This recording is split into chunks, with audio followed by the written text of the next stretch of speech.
ہمارے چینل کو سبسکرائب کریں اور بیل آئیکن کے بٹن کو دبائیں۔ آپ کا بیٹا آج شام تک کا مہمان ہے، اس کا کوئی علاج نہیں۔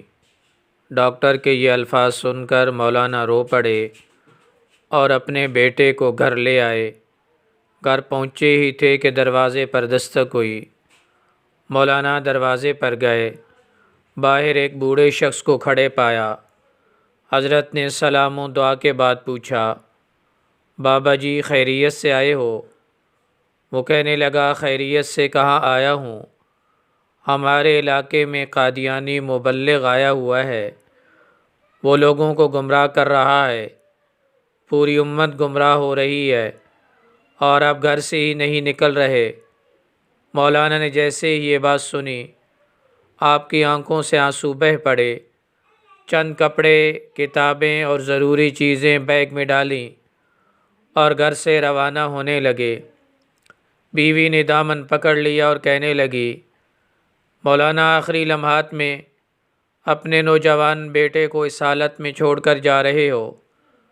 مولانا نے آسمان کی طرف نظریں اٹھائیں اور کوئی جواب نہ دے سکے تو جاں بلب بیٹے نے کہا، ابا جان، میں آج کا مہمان ہوں، چند لمحے تو انتظار کر لیجئے، میری روح نکل رہی ہے، مجھے اس حال میں چھوڑ کر جا رہے ہو۔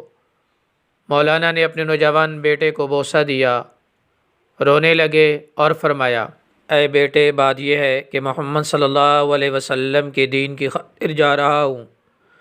کل قیامت کے دن حوض کوثر پہ ہماری تمہاری ملاقات ہو جائے گی۔ یہ فرمایا اور گھر سے روانہ ہو گئے۔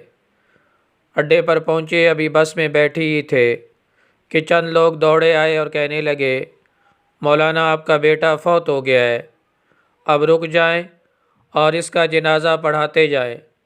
مولانا نے روتی ہوئی آنکھوں سے مگر مضبوط لہجے میں فرمایا، جنازہ پڑھانا فرض کفایہ ہے اور امت محمدیہ کو گمراہی سے بچانا فرض عین ہے۔ فرض عین کو چھوڑ کر فرض کفایہ کی طرف نہیں جا سکتا۔ پھر وہاں سے روانہ ہو گئے۔ اس علاقہ میں پہنچے، اللہ تعالیٰ نے کامیابی عطا کی۔ وہ قادیانی مبلغ شکست کھا کر بھاگ گیا۔ 3 دن کے بعد مولانا گھر واپس پہنچے۔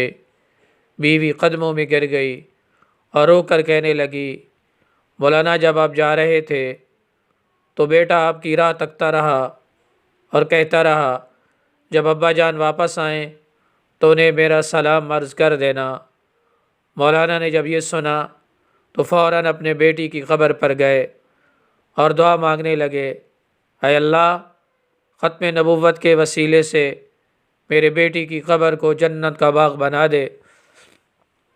مولانا دعا مانگ کر گھر واپس آئے تو رات بیٹے کو خواب میں دیکھا۔ بیٹے نے اپنے ابا سے ملاقات کی اور کہا کہ رب محمد صلی اللہ علیہ وآلہ وسلم کی قسم، ختم نبوت کے وسیلے سے اللہ تعالیٰ نے میری قبر کو جنت کا باغ بنا دیا ہے۔ ختم نبوت کے اس مجاہد کو دنیا حضرت مولانا غلام حوث ہزاروی رحمہ اللہ کے نام سے جانتی ہے کہ محمد سے وفاتو نے تو ہم تیرے ہیں، یہ جہاں چیز ہے کیا، لوح و قلم تیرے ہیں۔